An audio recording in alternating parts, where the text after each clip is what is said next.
కుందేలు తాంబేలు కథ. తెలుగులో పిల్లల కోసం మితమైన బోధపూరిత కథ.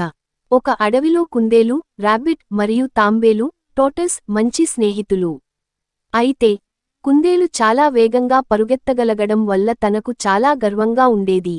తాంబేలు నెమ్మదిగా నడుస్తూ ఉండేదా కాని ఎంతో ఓర్పు ఉండేది. ఒక రోజు కుందేలు తాంబేలును చూసి నవ్వుతూ అన్నాడు, "నువ్వు ఎంత నెమ్మదిగా నడుస్తావో! నీతో పరిగెత్తుల్లో పోటీ పెట్టినా నేనెప్పుడో ముందే గెలిచేస్తాను." అదే సమయంలో తాంబేలు నిశ్శబ్దంగా స్మితంతో సమాధానమిచ్చాడు, "సరే కుందేలు, మనం ఒక పరుగుపోటీ పెడదాం. చూద్దాం ఎవడు గెలుస్తాడో." అడవి జంతువులంతా పోటీకి హాజరయ్యారు. పాఠం చెయ్యడానికి అప్పుడు అడవి మధ్యలో ఒక గమ్యస్థానం నిర్ణయించారు. పోటీ ప్రారంభమైంది. కుందేలు ఆరంభంలోనే దూసుకెళ్ళిపోయాడు. కాసేపు తర్వాత తాంబేలు ఇంకా నెమ్మదిగా ముందుకు కదులుతూనే ఉన్నాడు.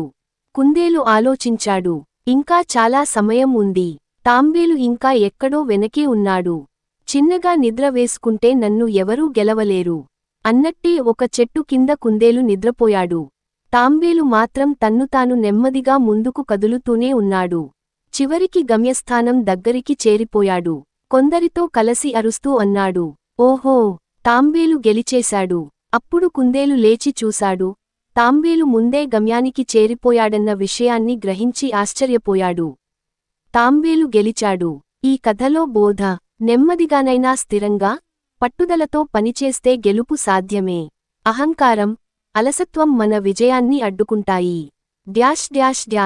ఇది చిన్నారులకి బోధనగా వినిపించదగ్గ కథ. మీరు దీన్ని మరింత పొడవుగా లేదా చిత్రలేఖనాలతో కావాలనుకుంటే చెప్పండి, నేను అందిస్తాను.